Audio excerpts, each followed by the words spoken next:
Romanos capítulo 4, versículo 25. ¿Ya están ahí?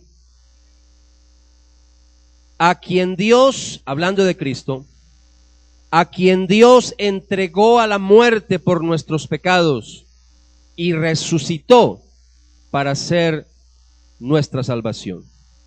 Repito, a quien Dios entregó a la muerte por nuestros pecados y resucitó para ser nuestra salvación. Oremos.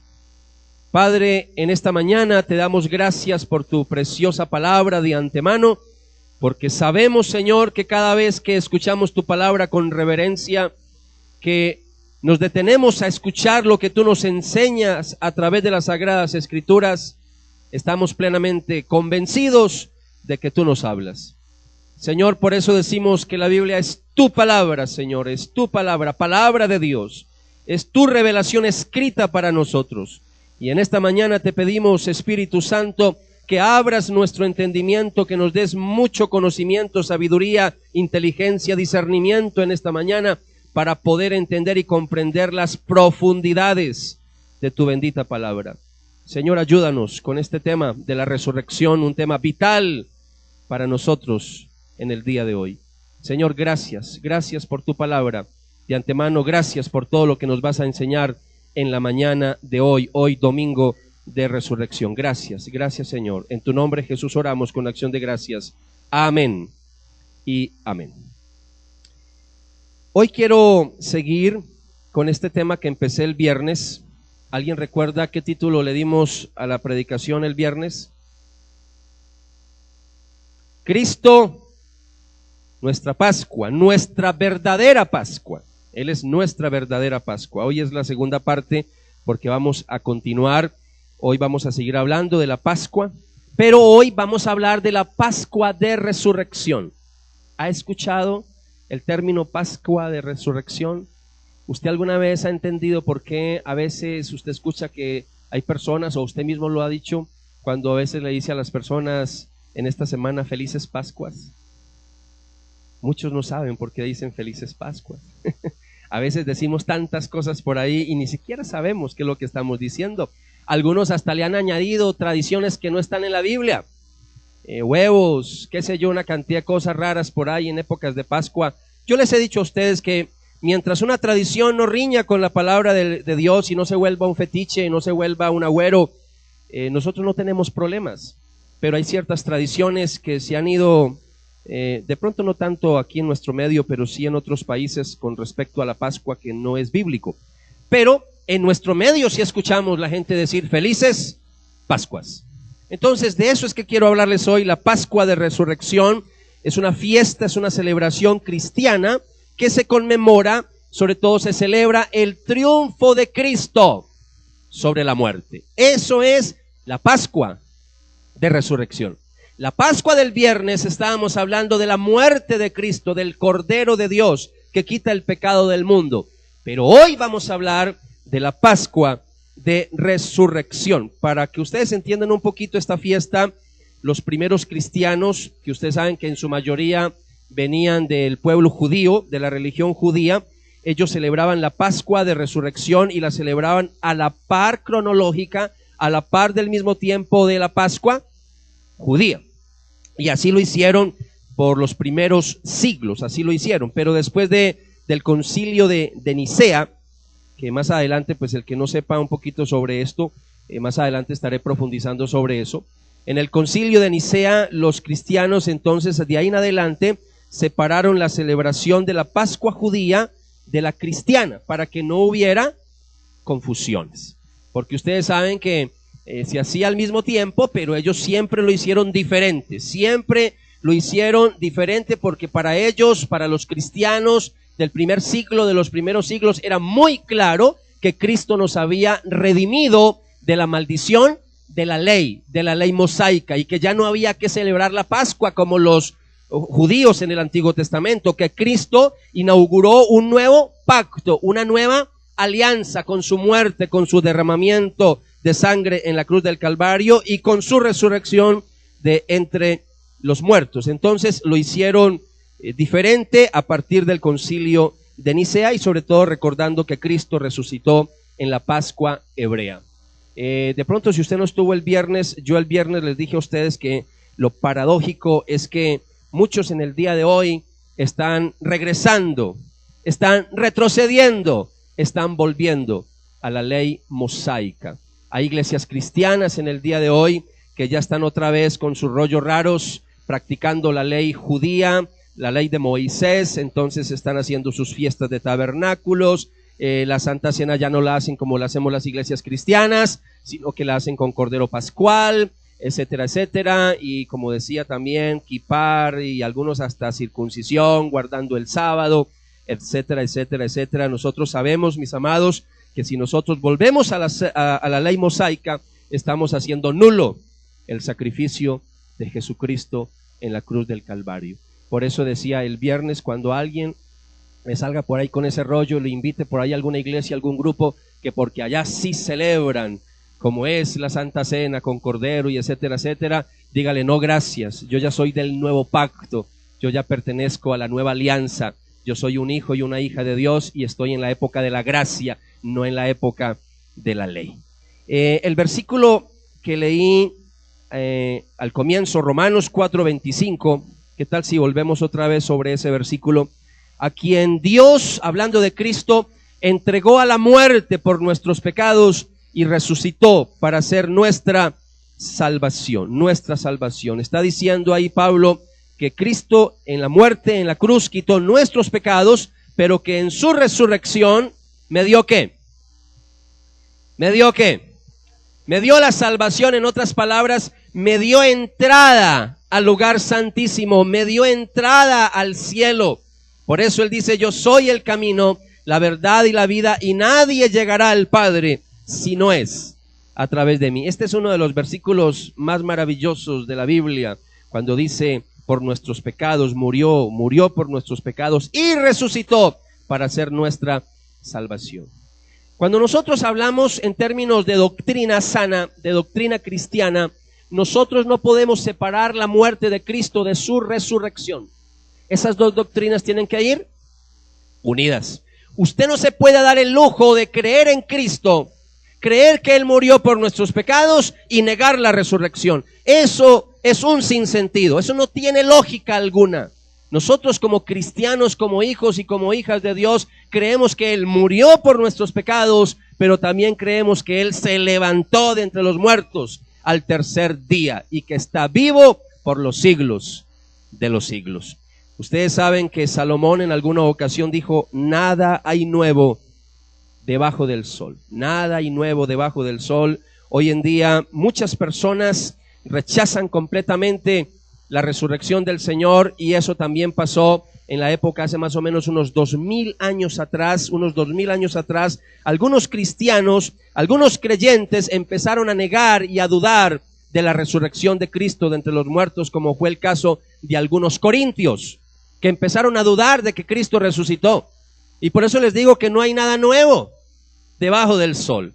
Hoy por hoy tenemos uno de los ataques más certeros y más mortíferos, más dañinos sobre la iglesia del Señor, y es en las últimas décadas.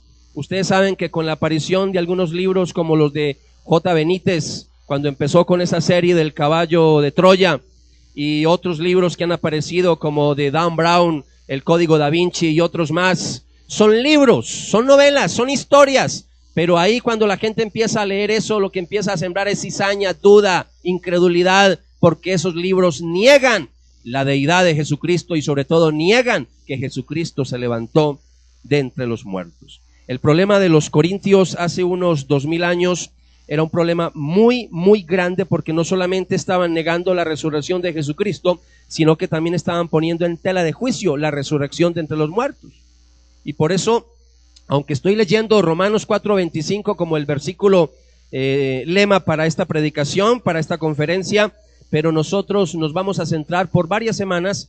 Yo voy a tomar por ahí unas 3 semanas donde quiero ampliar este tema de la resurrección. Es un tema tan delicado que me parece que necesitamos profundizar en él, y sobre todo que yo quiero que miremos, y ahí es donde nos vamos a quedar. Por favor, abra su Biblia, Primera de Corintios, capítulo 15. Ahí nos vamos a quedar, por favor. Primera de Corintios, capítulo 15. Cuando estén ahí, me dicen, por favor.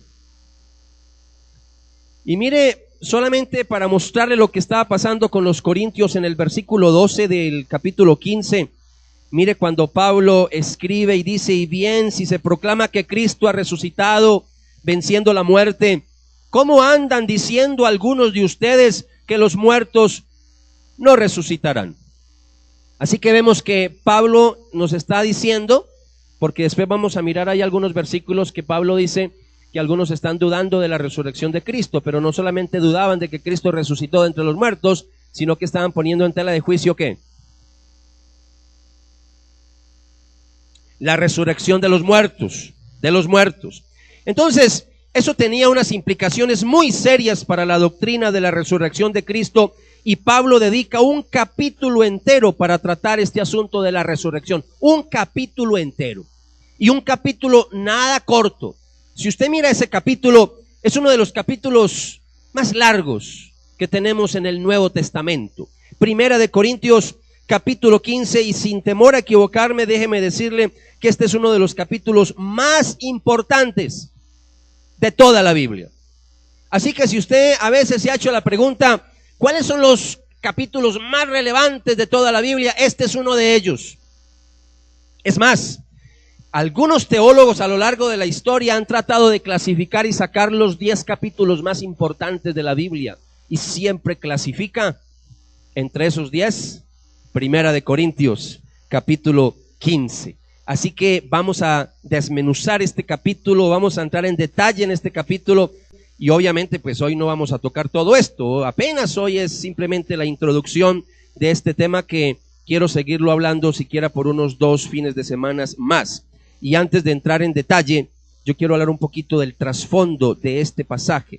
Si usted mira Corintios, para los que están familiarizados con la lectura de la Biblia, es interesante el cambio que hace San Pablo, porque todos los capítulos anteriores, San Pablo lo que ha venido contando y nos ha venido diciendo es acerca de problemas morales que hay en Corinto, acerca de problemas éticos, acerca de problemas culturales. También nos habla de problemas eclesiológicos que hay en Corinto, divisiones, una cantidad de cosas que hay allá. Pero en el capítulo 15, Pablo cambia el rumbo de su argumento. Hay un cambio brusco en su lenguaje y de una vez empieza a hablarnos de la resurrección de Jesucristo y como tema central de la doctrina de los cristianos. La resurrección de Jesucristo, cuando uno empieza a mirar el capítulo 15 y cuando uno empieza a mirar que algunos corintios están negando y están poniendo en tela de juicio la resurrección, uno de pronto pensaría que era que ellos no sabían de la resurrección, que muy pocos sabían de la resurrección. No es así. Cuando uno empieza a estudiar juiciosamente la Biblia, uno se da cuenta de que Pablo, cuando escribió acá su primera carta, ya la doctrina ya estaba totalmente definida. Ya la iglesia sabía muy bien acerca de la resurrección de Jesucristo. Es más, cuando Pedro predica su primer sermón en Pentecostés, cuando Pedro está compartiendo la palabra unos 15 años atrás, ahí en ese sermón San Pedro está hablando de la resurrección de Jesucristo. Si usted quiere tener ahí entre sus apuntes, simplemente coloque ahí en sus apuntes Hechos capítulo 2 versículo 24 en adelante, para que usted se dé cuenta, después lo puede leer en su casa. Ahí Pedro está hablando de la resurrección de Jesucristo, y a lo largo del libro de los Hechos leemos que los apóstoles siempre predicaron la doctrina de la resurrección, y se la predicaron a los gentiles, se la predicaron a los judíos, lo hicieron en Jerusalén, lo hicieron en Antioquía, lo hicieron en Atenas, lo hicieron en Roma, porque la resurrección era un tema central y fundamental en la sana doctrina de la iglesia del primer siglo. ¿Hasta ahí vamos claros? Así que Primera de Corintios 15 no es primera vez que se está hablando de la resurrección. Aquí no se está pecando por ignorancia, no es por ignorancia. Ellos ya sabían de la resurrección. Por eso vamos a ver más adelante qué fue lo que estaba pasando en la iglesia de Corinto. ¿Qué estaba pasando? Pablo escribió, si usted mira el capítulo 15, avancemos al versículo 3. En el versículo 3 dice: primero y ante todo, les transmití lo que yo mismo había recibido, que Cristo murió por nuestros pecados, conforme a lo anunciado en las Escrituras, que fue sepultado, ¿y qué más? Y que resucitó al tercer día, conforme a esas mismas Escrituras. Después vamos a hablar de eso. Lo que les quiero mostrar con esto, amados y amadas, es que Pablo ya había escrito, ya había transmitido, ya había comunicado, ya había enseñado las enseñanzas no solamente de la muerte, no solamente de la sepultura, sino de la resurrección de entre los muertos. La pregunta que tenemos que hacernos entonces en esta mañana es: si Pablo ya les había anunciado a los corintios el evangelio cuando él estaba entre ellos, porque aquí cuando escribe Corintios, Pablo está en la cárcel. Y si cuando él estaba con ellos como su pastor, ya les había enseñado sobre la resurrección, ¿por qué ahora los corintios están colocando en duda la resurrección?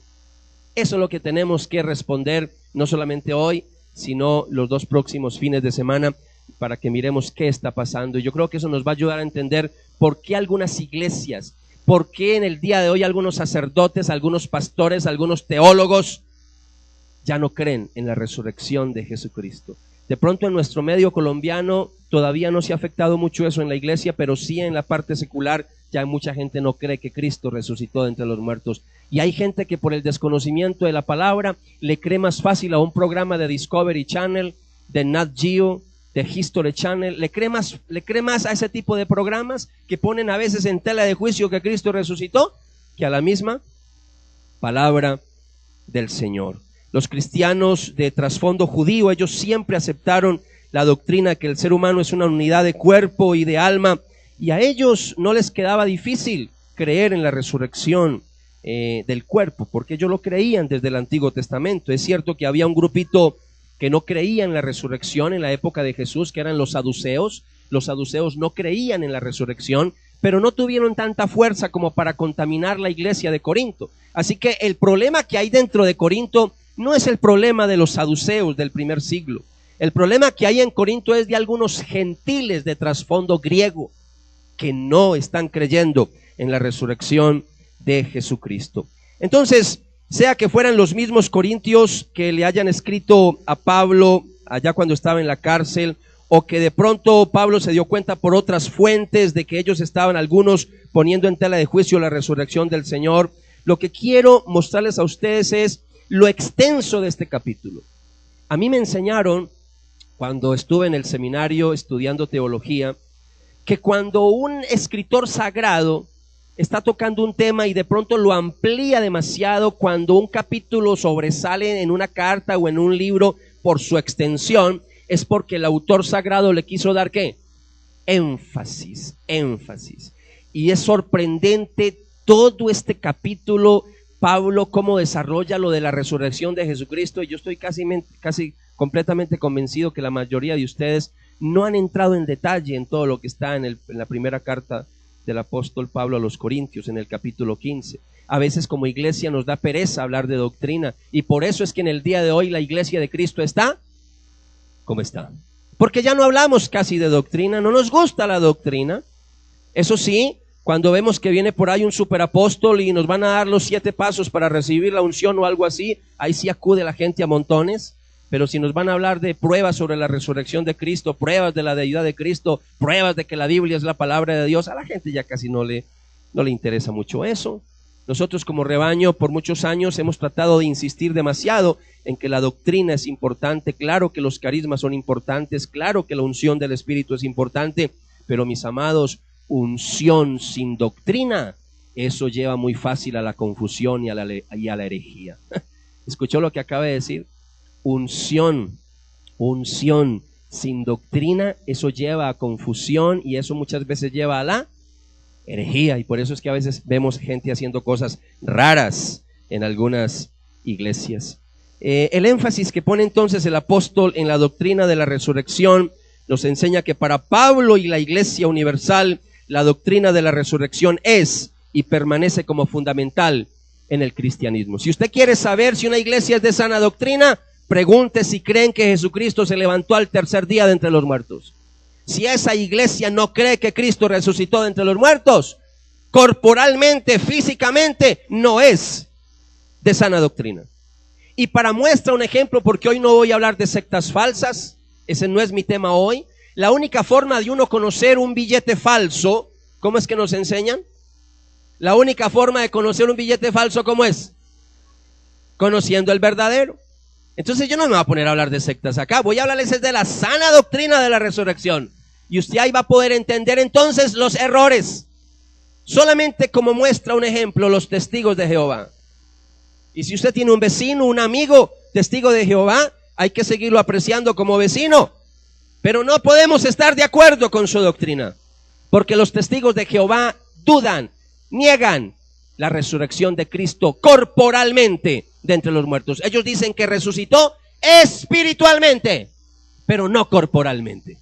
Y la doctrina para nosotros los cristianos es: ¿por qué buscan de entre los muertos al que está vivo? La tumba está vacía, mis amados. Y eso para nosotros es el tema central, es la médula, es el centro del cristianismo, la resurrección de Jesús de entre los muertos. De hecho, los fundadores de las otras religiones, todos, hay una tumba donde dice: aquí yacen los restos mortales de el fundador de nuestra religión.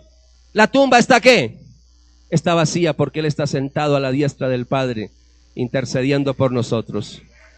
Y va a venir por segunda vez a juzgar a vivos y a muertos. ¿Por qué buscan entre los muertos al que vive por los siglos de los siglos? Yo creo que ahora estamos mejor preparados para que nos adentremos a este capítulo fascinante, a este capítulo maravilloso. Usted si quiere profundizar en este capítulo, yo le voy a prometer que lo vamos a exprimir, vamos a sacarle jugo a este capítulo, porque muchos de ustedes hace días me preguntaban: Renzo, yo quiero que me hable un poquito, ¿qué hay allá? ¿Cómo así? ¿La resurrección cómo es? Hace algunos días alguien me preguntaba, yo le decía: téngame un poquito de paciencia, que ya vamos a adentrar en esos temas. Ya vamos a adentrar en esos temas. Todo en su momento, ¿cierto? Hay un tiempo para todo, ¿cierto? Así que se llegó el tiempo de que estudiemos buena doctrina. Y esta vez lo vamos a hacer con la resurrección. Que la resurrección, de una vez, para los estudiosos de la Biblia, los teólogos aquí presentes, la resurrección clasifica en un tema teológico que se llama escatología. La escatología, hay dos clases de escatología, dos modalidades de escatología. La escatología tiene que ver con eventos futuros. Escatón, estudio, escatón, final, el tiempo, el estudio del final de los tiempos futuros. Eso es escatología. Así como estudiamos cristología, bibliología. Esto se llama escatología. Teológicamente así se llama cuando uno estudia temas que tienen que ver con el futuro, ya sea el milenio, la resurrección de entre los muertos. Pero cuando hablamos de escatología, hay una que trata de la segunda venida, del milenio, etcétera, etcétera, del rapto. Después vamos a hablar de eso, pero aquí yo no voy a hablar de ese tema. Aquí más que todo voy a hablar de la escatología, que tiene que ver con la resurrección de entre los muertos. Y yo sé que muchos de ustedes tienen muchas preguntas acerca de la resurrección. Muchos de ustedes a veces se han preguntado si es bíblico, si no es bíblico, si una persona se muere, ¿será que es bíblico? Yo puedo que me cremen. Otros dirán: ¿cómo así? Pero es que la Biblia habla de enterrarlo en tierra, ¿cómo así? Y hay muchos que se hacen esas preguntas. Otros se hacen: bueno, ¿y cuando yo resucite, con qué cuerpo voy a resucitar? Otros se preguntan: ¿y cuando yo llegue allá al cielo, yo allá voy a conocer la gente? ¿Cierto que hay muchas preguntas? Muchas. No voy a contestar todo porque yo no lo sé todo. Pero al menos lo que está en la Biblia voy a procurar explicárselos. Por eso téngame paciencia y no se me vaya a embolatar del rebaño por unas 3 semanas. Porque hoy apenas estamos despegando. Hoy apenas vamos a despegar con este tema. Para los que toman apuntes, que siempre me encanta que usted tenga ahí su bosquejito, ¿cuál es el título? La Pascua. Estamos en el segundo tema. Cristo, nuestra verdadera Pascua. Así que en primer lugar vamos a hablar, para que usted tenga ahí su primer punto de todo el capítulo 15, lo voy a dividir en varios puntos. No le voy a dar el bosquejo hoy, venga la próxima semana para que vea el segundo punto. Hoy vamos a ver el primero. Y el primero es el fundamento de la resurrección. ¿Cuál es el primer punto? El fundamento de la resurrección, que va del versículo 1 al versículo 11. Así que lo que primero vamos a hacer hoy y la próxima semana es estudiar el versículo 1 hasta el 11. Y del versículo 1 al 11 lo vamos a dividir en dos partes. Hoy vamos a ver la primera. Y la primera que vamos a mirar hoy es del versículo 1 hasta el versículo 2. Hoy solamente vamos a ver 2 versículos. Suficiente hoy para que estemos mejor preparados para la próxima semana. ¿Listos y listas? Muy bien. Usted, yo no sé cómo hacen sus bosquejos, cómo le enseñaron en el colegio, en la universidad. Si a mí me enseñaron y me gusta más el A1, A minúscula, uno con encerradito, otros colocan 1, 1, 1, 1, 1, 1, ese no me gusta, ese me enreda a mí me enreda mucho ese bosquejo, pero no importa el bosquejo que usted tenga, Entonces, el primer punto es el fundamento de la resurrección. Y un primer punto que voy a tocar sobre esta primera división es declaración de Pablo sobre las buenas nuevas. Declaración de Pablo sobre las buenas nuevas. El apóstol Pablo comienza su discurso con una declaración categórica sobre las buenas nuevas que sirven como base para el resto del capítulo, y eso es lo que tenemos aquí en el versículo 1 y versículo 2. Vamos a leerlo de largo y después lo desmenuzamos. Quiero recordarles, hermanos, el mensaje de salvación que les anuncié, el mensaje que ustedes recibieron, en el que se mantienen firmes y por el que están en camino de salvación, si es que lo conservan tal como yo se los anuncié. De lo contrario, se habrá echado a perder su fe. De lo contrario, se habrá echado a perder su fe. De una vez quiero decirles que Pablo tiene una preocupación pastoral muy grande. Él no quiere que sus ovejas se vayan a perder. Él no quiere que sus ovejas se vayan a embolatar, porque él fue el pastor de ellos. Él estuvo ahí levantando esa iglesia. Ahora está en la cárcel. Le llegan noticias que algunos están poniendo en tela de juicio la resurrección. Y él dice, ¿cómo es posible eso? Y con su dolor de pastor, de padre espiritual de los corintios, empieza a escribirles una carta nada fácil, un capítulo nada fácil. Tengo que confesarles, este es un capítulo de los más extensos y tengo que confesarles de los más difíciles que hay para explicar en toda la Biblia. Por eso, téngame un poquito de paciencia, por eso vamos a ir despacio con esto. Pero yo quiero que usted vea el tono pastoral de San Pablo cuando dice, de lo contrario, si ellos no están apegados a lo que él les está diciendo, a lo que han recibido, sobre todo acerca de la resurrección, de lo contrario, se habrá echado a perder su fe. En un lenguaje contemporáneo y en un lenguaje paisa, coloquial, burdo, ramplón, esa platica se perdió. En otras palabras, en vano lo que yo les prediqué si ustedes están poniendo en tela de juicio la resurrección. En esos 2 versículos, San Pablo les dice 3 cosas. En esos 2 versículos. La preocupación pastoral de San Pablo, yo quiero desmenuzar estos 2 versículos con 3 punticos ahí. Entonces, la declaración de Pablo sobre las buenas nuevas, en primer lugar, les recuerda 2 cosas. Eso es lo primero que hace San Pablo. Les recuerda 2 cosas. Versículo 1, ¿qué le recuerda? Primero le recuerda el mensaje de las buenas nuevas. ¿Cuál es el mensaje de las buenas nuevas?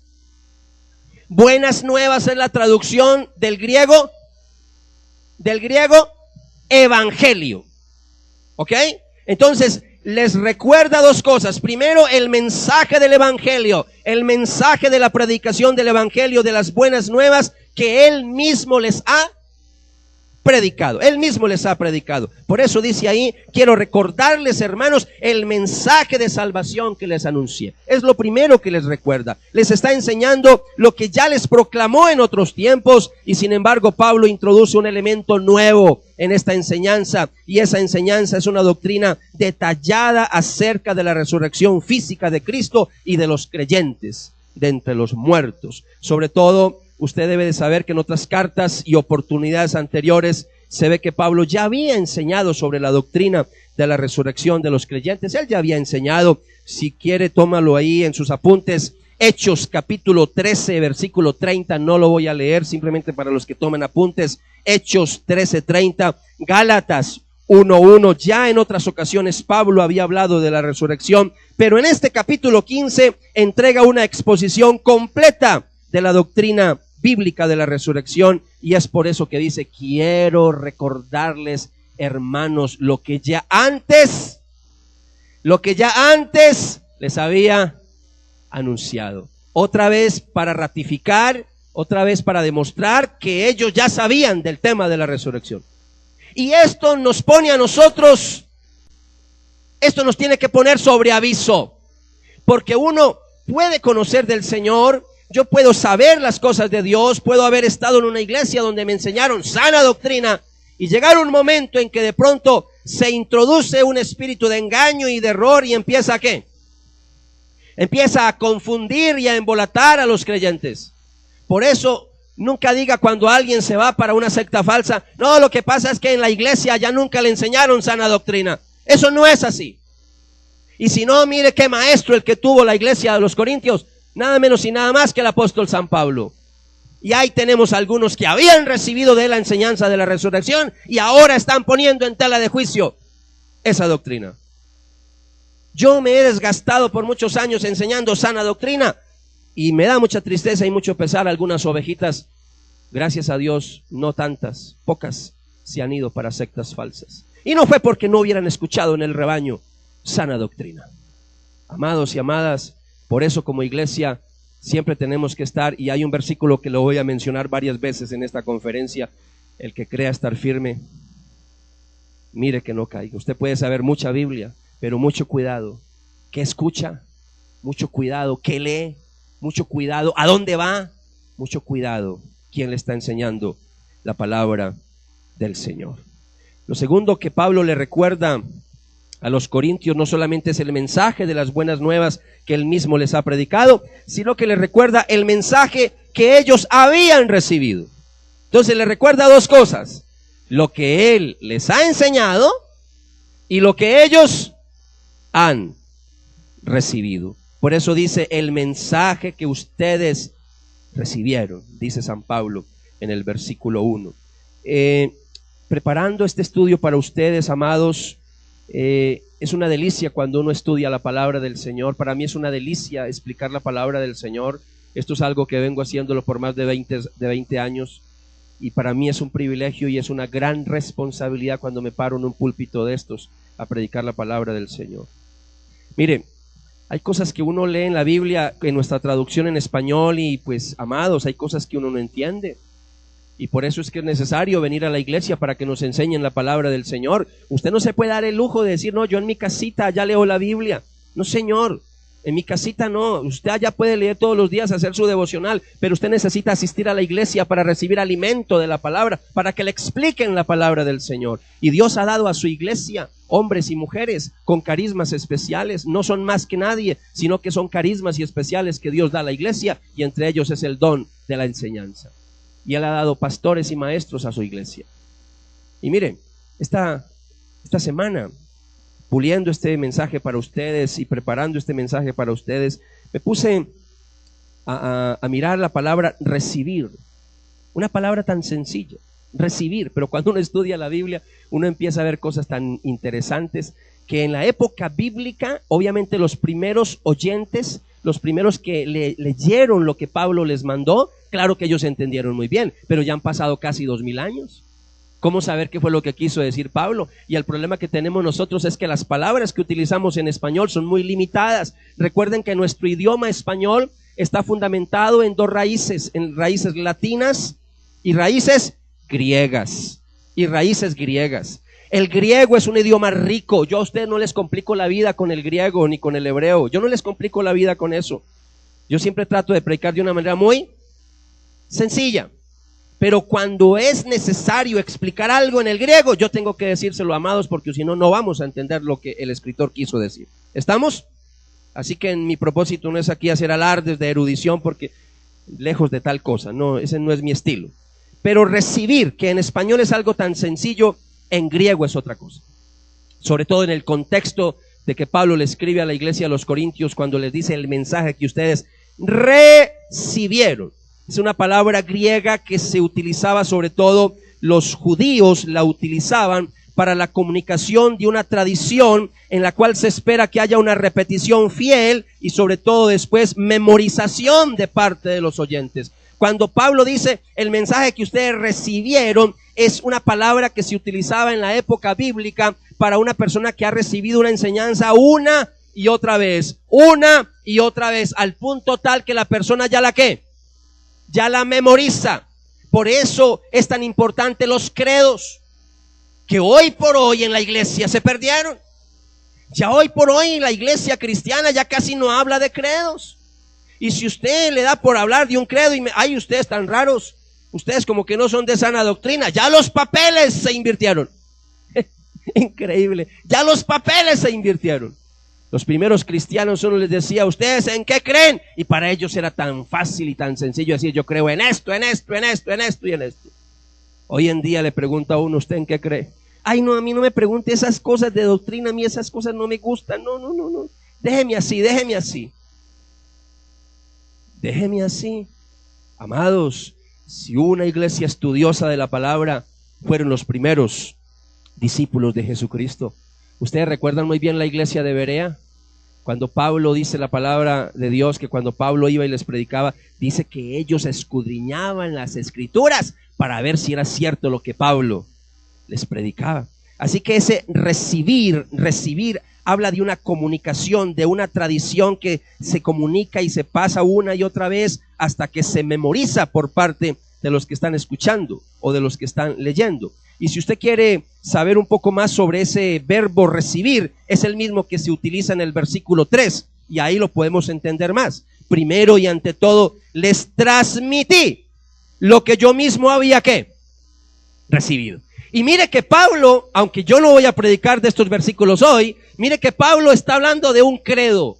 Es un credo incipiente en la iglesia, porque él empieza diciendo, y ante todo les transmití lo que yo mismo había recibido. ¿Qué había recibido? Pero recibido, mire que lo empieza a recitar como de memoria. Lo que yo había recibido, que Cristo murió por nuestros pecados, 1, conforme al anunciado en las escrituras, que fue sepultado y que resucitó al tercer día, conforme a esas mismas escrituras, 2, ¿y qué más?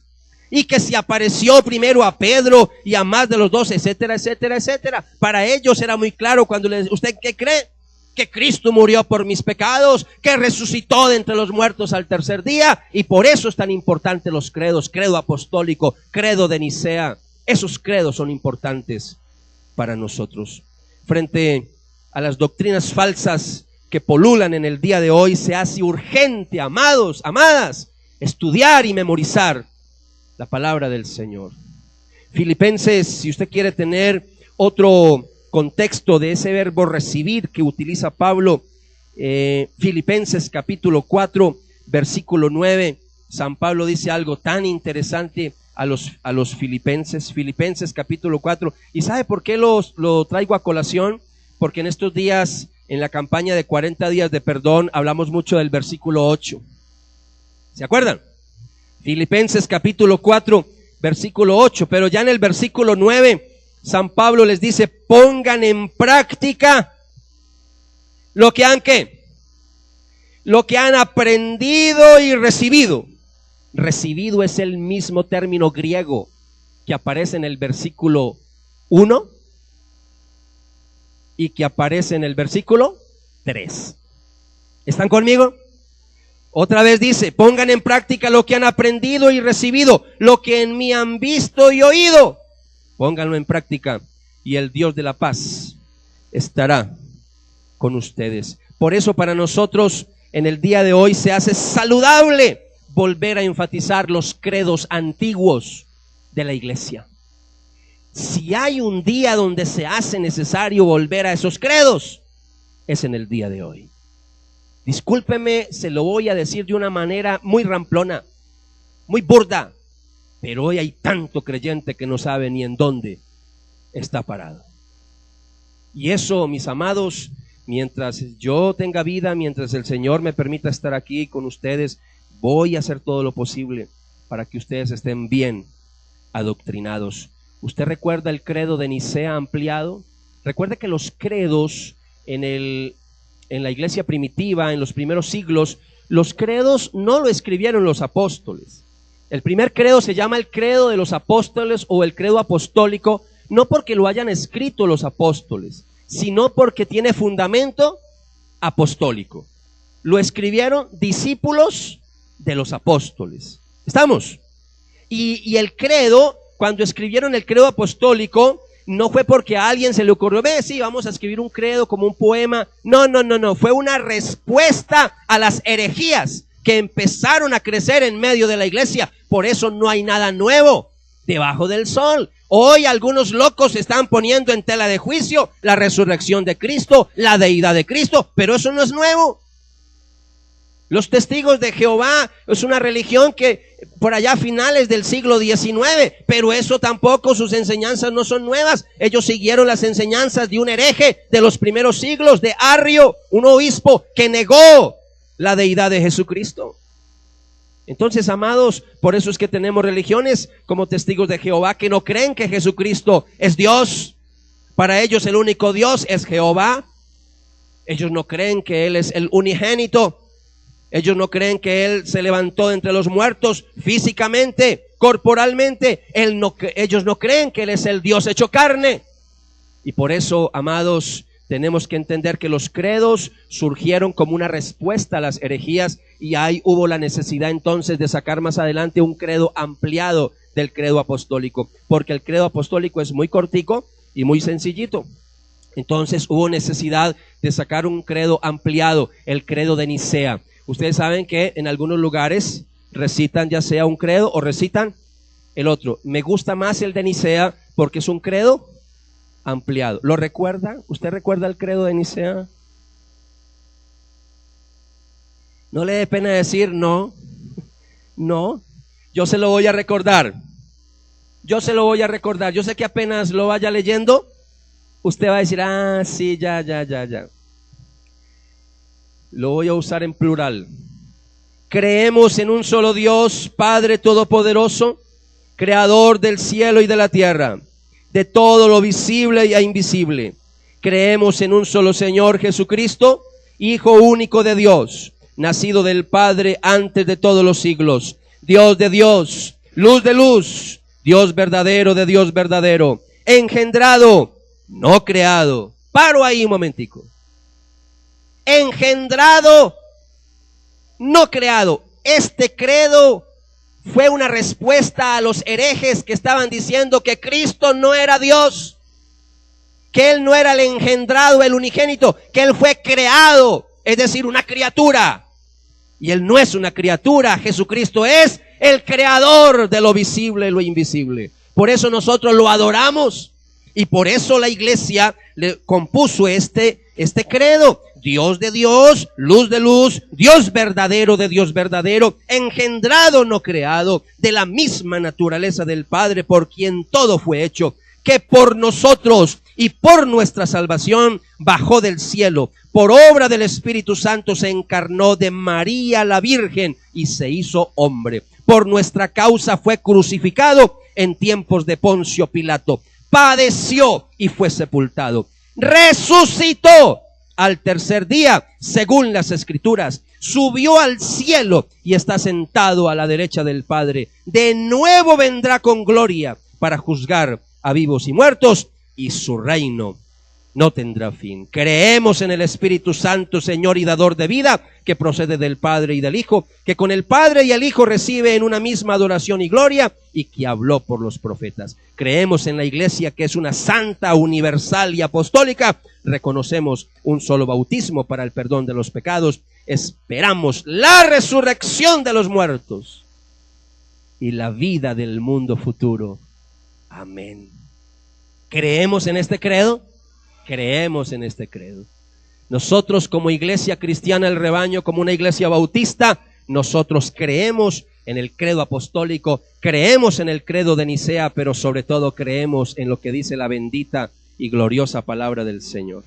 Cuando hablamos entonces del fundamento de la resurrección y este primer punto que estoy tocando, la declaración de Pablo sobre las buenas nuevas, en primer lugar les dije que Pablo les recuerda dos cosas. El mensaje que ellos recibieron de Pablo, lo primero es el mensaje que él mismo les ha predicado y el mensaje que ellos han recibido. Número 2, San Pablo los felicita por mantenerse firmes en ese mensaje.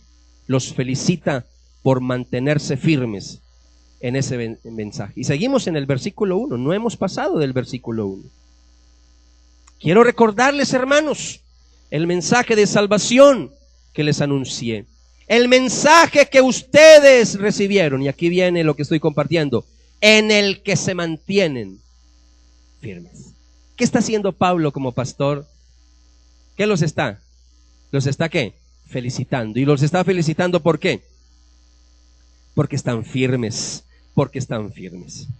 Mirando en el griego, la palabra que aparece ahí, firmes, en griego, ¿sabe que en griego no difiere mucho, pero es muy bonita la figura? En el griego es permanecer de pie, estar de pie. Eso es en el griego, estar de pie. Amados, es una figura muy bonita. Estar de pie cuando hablamos en medio de crisis, en medio de problemas, en medio de tormentas, en medio de herejías. Nosotros como hijos y como hijas de Dios podemos permanecer ¿qué? Firmes, en pie. Por eso Pablo otra vez dice, el que crea estar firme, mire que no caiga.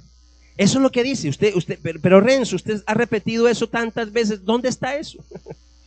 Primera de Corintios, capítulo 10. Capítulo 10, retroceda un poquito, el versículo 12, es el mismo término griego que utiliza Pablo, tanto en Corintios 15 como en Corintios 10, versículo 12. Así que si algunos, aquí dice esta versión que estamos utilizando, la palabra, así que si alguno presume de mantenerse firme, ¿sí ve cómo dice bonito esta? Así que si alguno presume de mantenerse firme, esté alerta, no sea que caiga. Otra vez la amonestación para nosotros de cuidar lo que una vez recibimos en la iglesia del Señor. Usted tiene que cuidar lo que le han enseñado en el rebaño. Esta iglesia ha predicado una doctrina sana por años. Cuide lo que ha recibido. Y así como Pablo dice, cuiden lo que yo les he enseñado, como pastor les digo en esta mañana, cuide lo que le han enseñado en esta iglesia. No se lo deje robar, no se lo deje quitar. Y a veces escuchamos tantas voces por ahí que lo único que quieren es hacerle daño a nuestra iglesia. No se deje robar lo que usted ha recibido en esta iglesia. Usted ha recibido sana doctrina. El evangelio, las buenas nuevas nos permiten estar de pie en medio de un mundo resbaladizo. Cuando hablamos de estar de pie, de no resbalarme, de no caerme, es una figura espiritual. Vivimos acechados por las cosas del mundo. El mundo nos quiere ahogar, nos quiere atrapar. ¿Cuántos de nosotros conocimos del Señor ya de adultos? Tenemos que preocuparnos, tenemos que cuidarnos, porque el mundo nos quiere ¿qué? Nos quiere envolver, nos quiere atrapar. Y es tan fácil caer, amados y amadas. Difícil que es volvernos a levantar. Eso sí que es complicado. Y los que de pronto han vivido y han tenido problemas con drogadicción, ya saben que salir de pronto no es tanto el problema, es permanecer de pie. Y cuando una persona cae en la droga, esas recaídas son muy complicadas, porque volverse a levantar es mucho más complicado. Cuide lo que ha recibido, no descuide lo que ha recibido, permanezca fiel, permanezca firme. Y así como Pablo felicita a los corintios, yo quiero felicitarlos en esta mañana. Quiero felicitarle porque usted en medio de las crisis, en medio de problemas familiares, en medio de problemas físicos, en medio de problemas de salud, en medio de problemas de dinero, en medio de tantos problemas, usted ha permanecido de pie y sigue adelante. Y por eso démosle un aplauso para la honra y gloria del Señor, porque Él ha permitido que estemos de pie, que no nos caigamos. Al Señor sea toda la gloria por siempre. En medio de las tentaciones En medio de las tentaciones del diablo, las buenas nuevas, la palabra de Dios, nos dan el poder para resistir. Y recuerden que apenas terminemos este capítulo 15, vamos a entrar otra vez a Lucas, al Evangelio de Lucas, donde lo dejamos cuando Jesús fue tentado en el desierto. Recuerde que Jesús combatió las tentaciones y las combatió ¿con qué? Siempre a las 3 tentaciones dijo, escrito está, escrito está, escrito está. Por eso el énfasis que estoy haciendo en esta mañana una y otra vez es que tenemos que conocer la palabra del Señor en medio de tantas pruebas y luchas. La palabra de Dios nos da el poder para resistirlas. San Pablo decía, no me avergüenzo del Evangelio porque es poder de Dios para salvación. Nosotros no nos avergonzamos de ser cristianos evangélicos. Amén. Somos cristianos y no me avergüenzo, no nos avergonzamos de eso. No nos avergonzamos de cargar la Biblia. No nos avergonzamos de decirle al mundo entero en qué creemos. Yo sé en quién he creído. Yo sé en quién he creído. Por eso les quiero felicitar y exhortar a que sigamos así, que sigamos firmes, que sigamos de pie. En el versículo 2, ya en la recta final de esta predicación, del capítulo 15, ahora sí entramos al versículo 2. El mensaje que ustedes recibieron, en el que se mantienen firmes y por el que están en camino de salvación, si es que lo conservan tal como yo se lo anuncié. De lo contrario, se habrá echado a perder su fe. Quiero recordarles el bosquejo de esta mañana. Les recuerda 2 cosas. 1, ¿sí o no? Ya hablamos de eso. 2, los felicita por mantenerse firmes en ese mensaje. Y número 3, les reta a aferrarse al mensaje que Pablo les predicó. Les reta a aferrarse al mensaje que Pablo les predicó. El sentido del versículo que acabamos de leer indica que los corintios son salvos porque han recibido el Evangelio. Ellos son salvos. No le quepa la menor duda que eran salvos. Eso es lo que está diciendo San Pablo. Pero lo que Pablo está diciendo es que aunque sean salvos, ellos deben de aferrarse a ese Evangelio y demostrarlo con su conducta y con su enseñanza. ¿Me estoy haciendo entender? Aunque son salvos, deben de demostrarlo con su enseñanza y con su conducta. De otra manera, dice Pablo, su fe es vana, su fe es carente de valor. De otra manera, dice Pablo, como dice esta versión, se habrá echado a perder su fe. Aferrarse.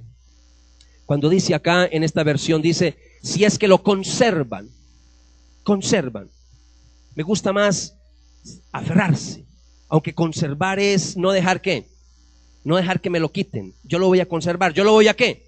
Yo lo voy a cuidar. Yo lo voy a cuidar. Entonces, aferrarse es asirse. El término griego fuerte que aparece ahí es retener. Retener. Es decir, lo que yo recibí, lo que una vez escuché de sana doctrina, ahora la palabra de Dios me manda que yo lo ¿qué? Que yo lo retenga, que yo lo guarde, que no me lo deje ¿qué?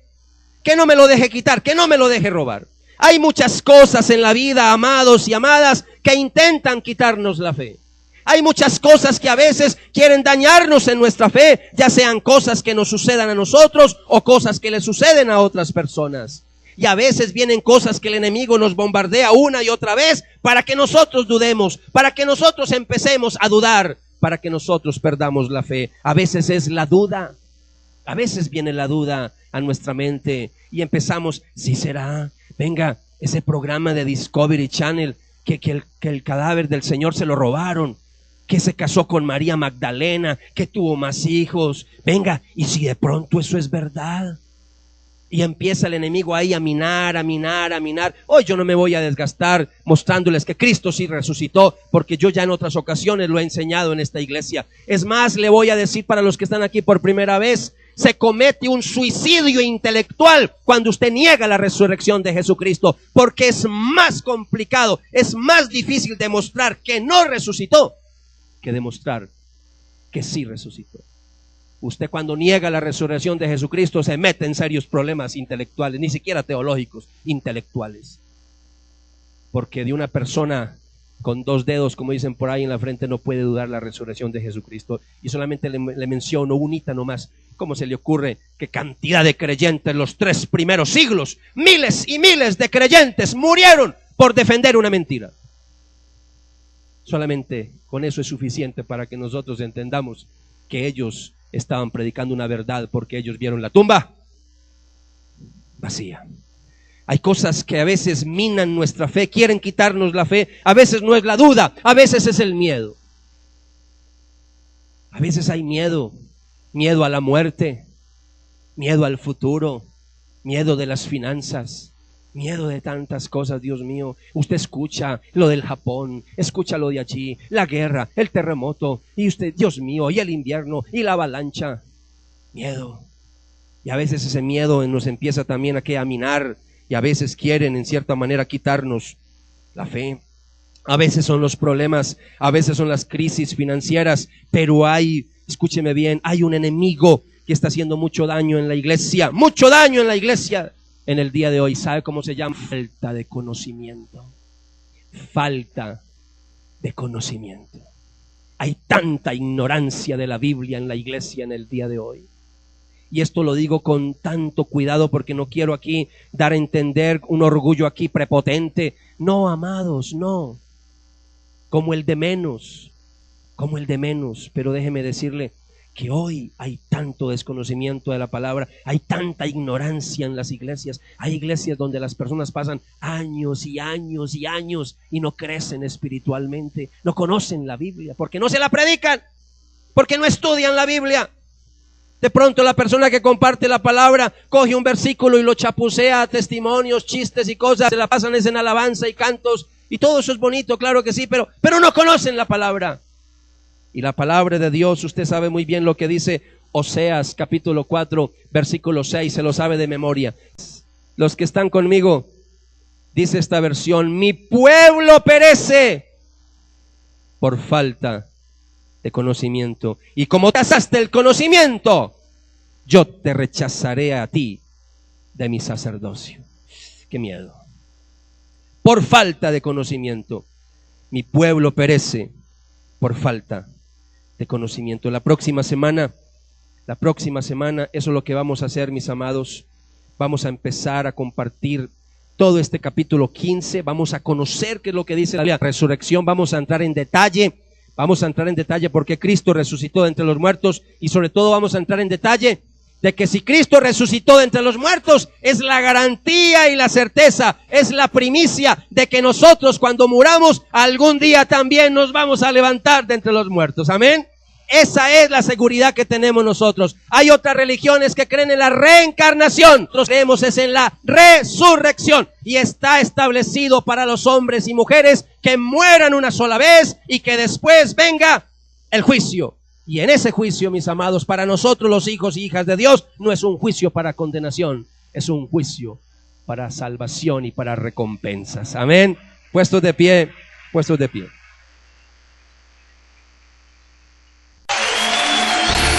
Vamos a declarar lo que creemos. Creemos que hay un solo Dios verdadero, creador de todo lo que existe, Dios Padre amoroso y todopoderoso. Creemos en Dios Hijo, concebido por el Espíritu Santo, Jesús quien murió y resucitó, llevando nuestros pecados en la cruz, y su sangre nos ha redimido de la maldición y condenación eterna, y muy pronto volverá y nos llevará. Creemos en Dios Espíritu Santo, la tercera persona de la divinidad, quien redarguye al mundo de pecado y nos llena de poder para ser sus testigos. Y creemos que en Cristo somos más que vencedores.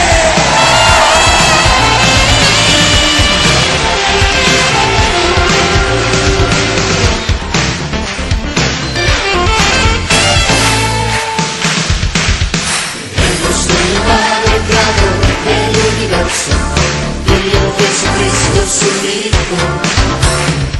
Creemos que vino y nació de una virgen.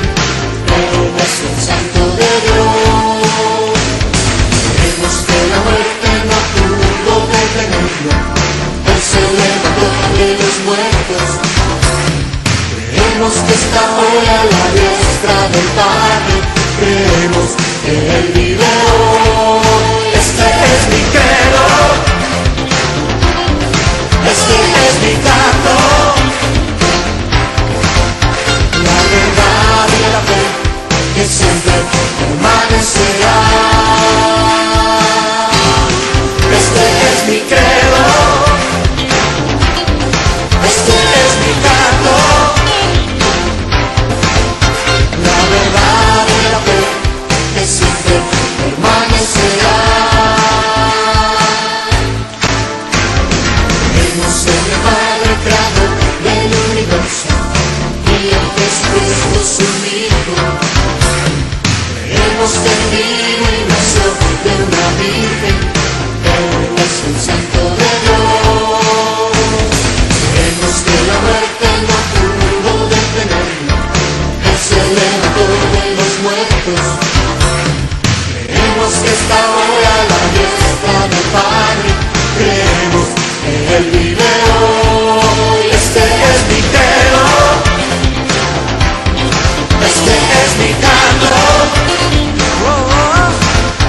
la verdad y la fe que siempre permanecerá. Este es mi credo, este es mi canto, la verdad y la fe que siempre permanecerá. Yo creo que le dio a su Espíritu Santo.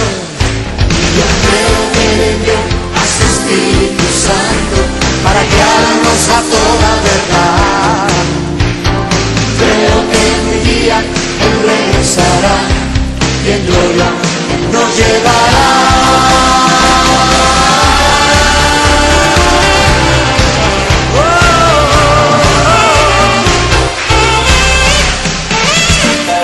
¡Vamos todos!